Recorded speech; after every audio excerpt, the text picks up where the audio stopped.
Okay, and welcome back to another episode of Track Talk. Today we are joined by Gail, or was it Gaoyubao? Gaoyubao, hello. Gaoyubao? Okay, I think I might just stick with Gail. I think Gao, Gao? yeah, Gao is Okay, what people go for. Yeah. Gao it shall be. So, today we're covering Gao's track Orpheus, which is an all blue kind of manuquirk track. And yeah, I mean, when it came out, it was very, very impressive and, let's say, tastefully done. So, if I could ask, what inspired you to make this track? So I said it in the credits. I think Yep. this track was inspired by Silhouette by Sheldon. Silhouette is an old red and uh, red, blue, green track by Sheldon, which uses manuals, and they're like very smooth curves and extremely aesthetically pleasing. And Bosch's movement is also really good in that track. And so I wanted to imitate that with these smooth curves and such. Sure. And I ended up making it all blue because LRA makes that easier. But yeah, my main inspiration is Sheldon's track Silhouette, but other inspirations for this style of manuquirk with like hidden integration, hidden granules and stuff. There's 1473, which is this guy who made like two tracks, Link and Trace. Trace is one of my favorite tracks. It's another manuquirk. And also a lot of Giorgio JC's tracks. He's another old manuquirker. Yeah, his tracks really impressed me a lot too. Yeah, As a right. general inspiration. Yeah, go ahead. Yeah, I actually found a silhouette from your description and watched it, and it is very, very similar, but I didn't realize until I went back and watched Sheldon's. I assumed his was an all blue track as well. So you managed to essentially achieve the same thing in all blue. Yeah. So was there a particular reason for all blue, or just because it's easier in LRA? Well, I mean, yeah, it's easier. It's definitely easier in LRA to do all blue, and there's also the idea of showing off that I can manage to do it all blue, but also because I'm not really a manual person. Like it's not my specialty, I guess, and so I'm not completely familiar with curved manuals using red and blue lines. So there's also that. Okay.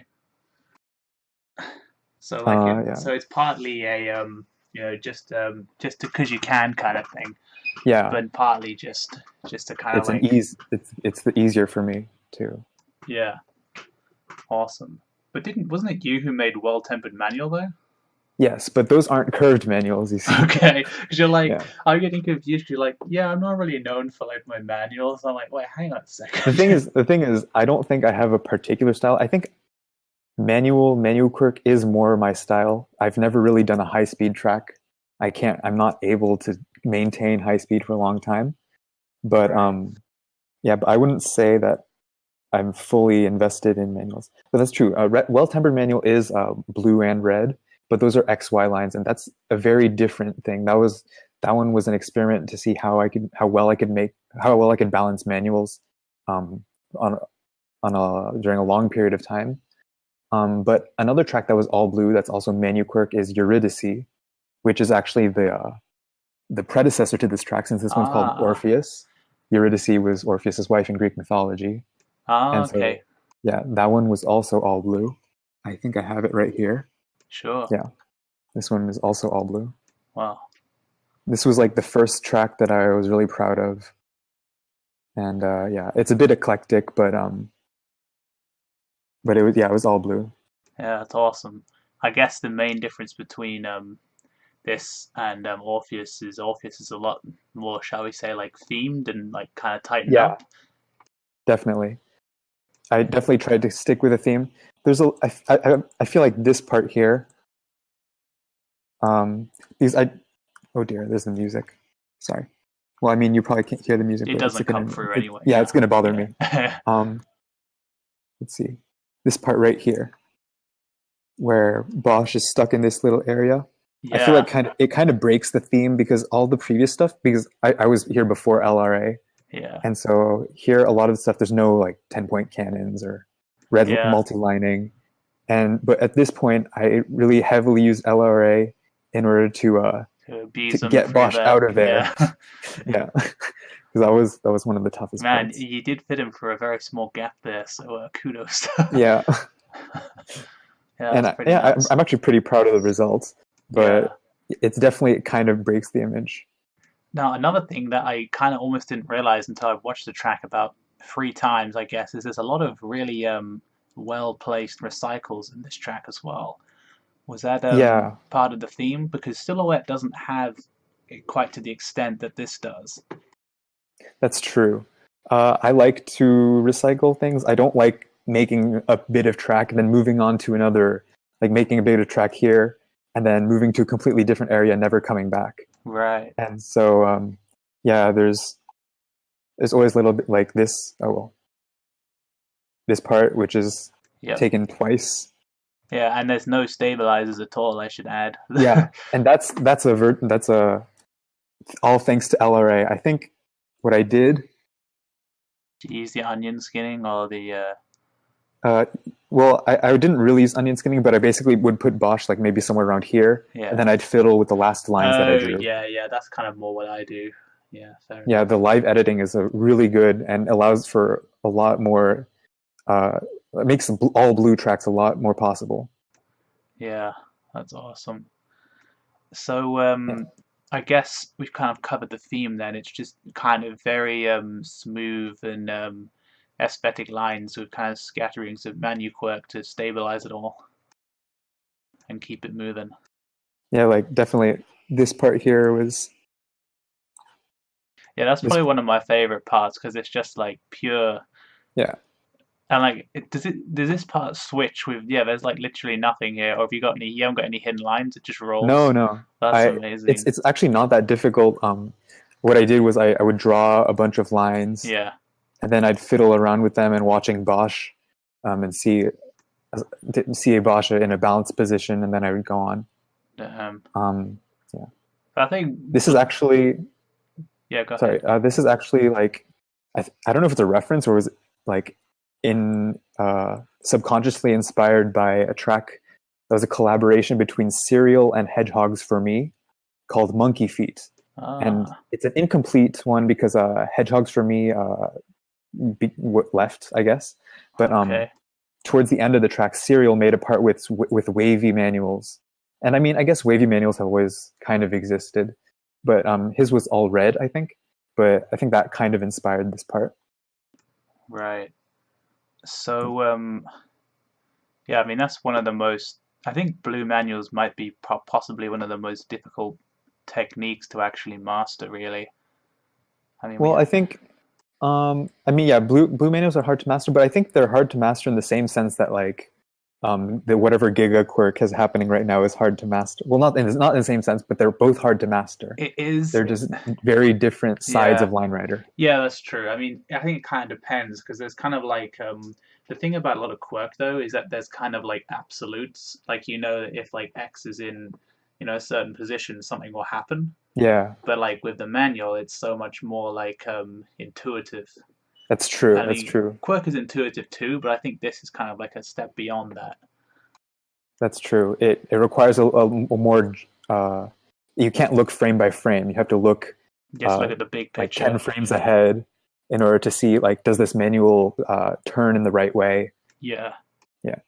Yeah, totally. So, one thing else I would ask about the theme is you had this little like 20-second introduction with the O and the over Orpheus kind of going across, kind of being meshed into an eclipse.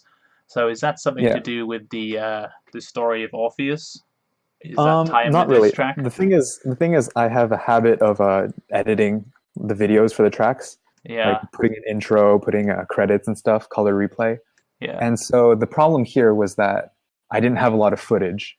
And so the most interesting footage I had that would work for an intro was of the solar eclipse last summer when I was back home. I had a partial eclipse, so that's that footage, Ah, and I used that. And I mean, it has a certain mysterious aspect, I guess. You know, the sun yeah. being hidden. There could be vague mythological I don't know. I was vibes. just asking. I mean, when I Yeah, first saw it, I mean, once you kind of mentioned who Orpheus was, I was like, oh right, that kind of makes sense. But then like when I first saw this track, I thought it was like a reference to the style of the track because some of it kind of like eclipses Ah, other parts and it's very like spherical in places. true. That is But true. but yeah, I guess that was more open to interpretation then. Yeah, I didn't really have a specific artistic goal. It was just Yeah, it looks good. fair enough.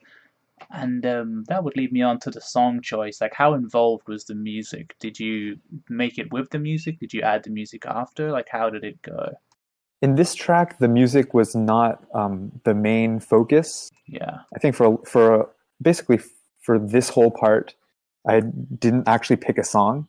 The yeah, song I knew the song because it was on SoundCloud and I liked it, yeah.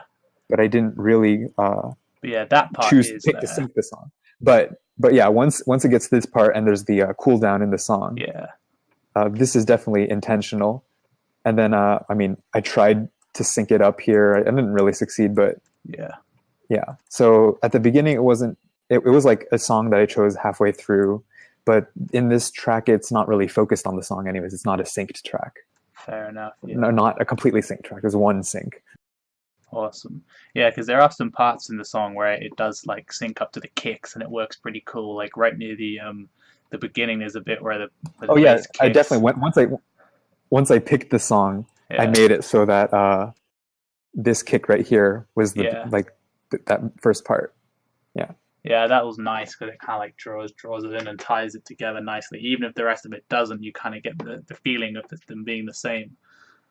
Yeah, I definitely picked the song because it felt like it had the right vibe for Yeah, yeah, this kind of totally. track. So, one other thing I'd probably ask is, like how long did this take to make? Like, what's the history of this? Was it sitting around for a while, or did you just like blast it out one day? This I think it took a few months. Let me check the file because normally that tells us stuff. But I did this because for the past 2 years I was in a like not the past 2 years from 2015 to 2017 I was in this preparatory school which is a lot more intensive. So I didn't have time for line writer. Fair enough. Yeah. But once I got out of that school, I was like, man, I got to start doing line writer again. So it seems like the first save I have for this was November 3rd, 2017.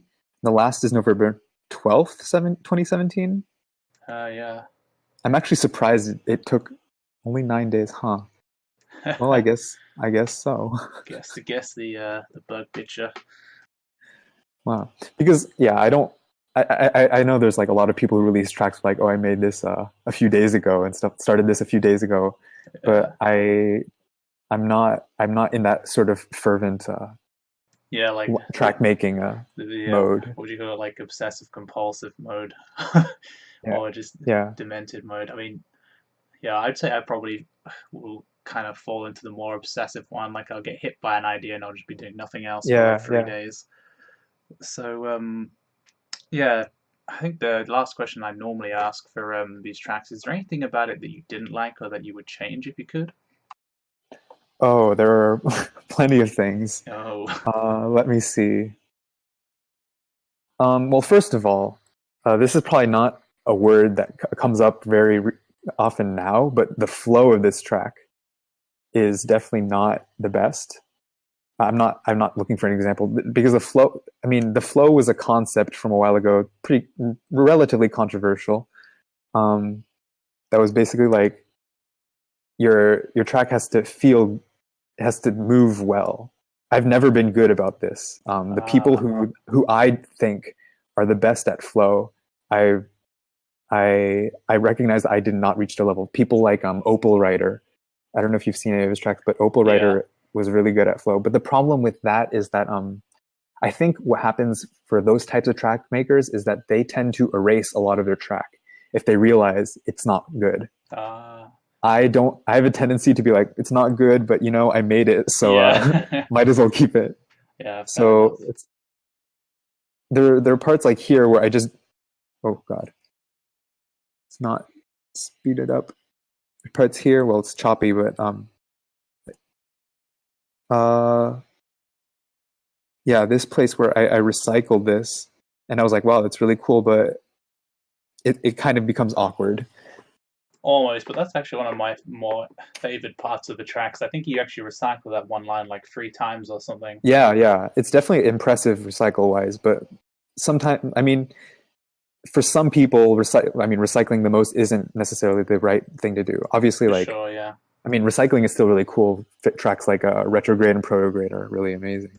But let's see, this manual here, when it falls over, when I watch it, it makes me think that I couldn't keep it balanced, and so I was forced to make him fall over, make Bosch fall over. But actually, I could have done a tail manual towards the end, all the way to the end.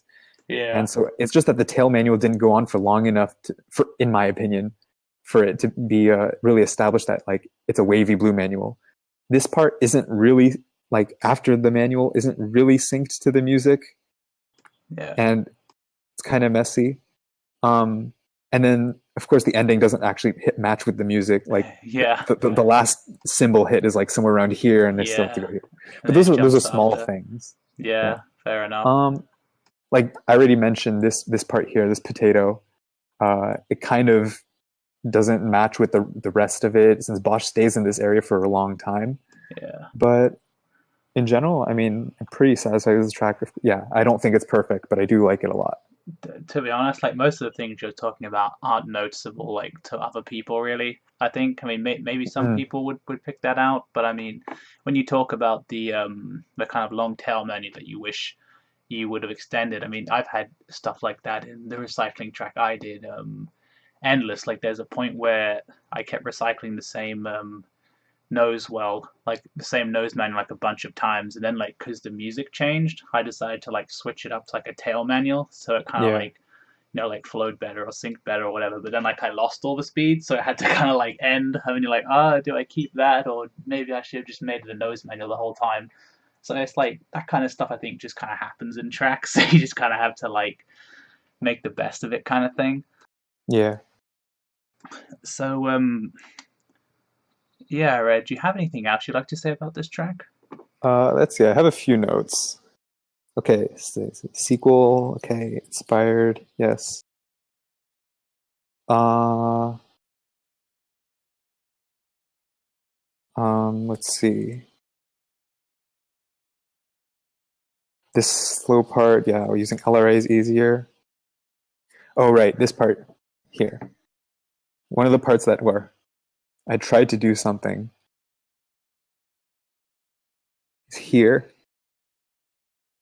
I tried to make this part look like a red manual where Bosch, slowly comes down and the red manual would push him back up, Ah, okay. but without red manuals. Because the Yeah, thing about this is it's difficult to have Bosch slide all the way down here yeah. when there are wells that are pulling at him. Interfering, yeah. Yeah, so this part, I mean, I like it. It's not the most successful thing I've done, but I remember I tried to do this in Eurydice, and I didn't. I deleted that part. So there's that.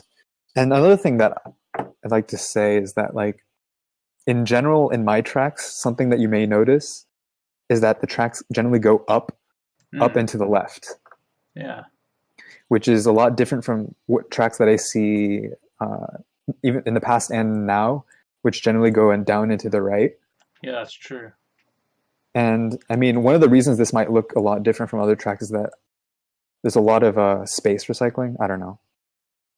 Like, I don't, yeah, I just, I really like personally going up and to the left. So, like, even in Eurydice, also, this one, even though it goes down here, then it Mm. goes up here. It does end bottom down into the right, but that's only in the last few seconds where it does that. Oh, yeah, fair Uh, enough. something I wanted to say. Oh yeah, also the beginning here is actually a reference. It's not. I mean, it's not a reference. It's the same beginning as Silhouette. Actually, I think. Ah, I'm not sure what well, like what kind of gravity well Sheldon used in the beginning, but in his track, Bosch does fall down counterclockwise with his hands in this position and his feet in this position. Um, although in Silhouette, Bosch falls down quite a bit further. He falls down all the way to like here, I think, yeah. and then he starts that first manual and does all the stuff. And so I think that was another thing. I have a lot of like starts of tracks that have this kind of manual here, and this one I guess I finally finished. So yeah. That's awesome. So yeah, with that again, this was very very enjoyable track, both stylistically and it's impressive technically as well. And anyone watching this, if you haven't already checked out Orpheus in the link below, what are you doing? Go watch this track in its entirety. So yeah, that will conclude this episode of Track Talk. Thanks for joining us, Gao. Yeah, thanks for And having me. awesome. And yeah, Gao will be back for Behind the Lines. All right, thanks for watching. Bye bye.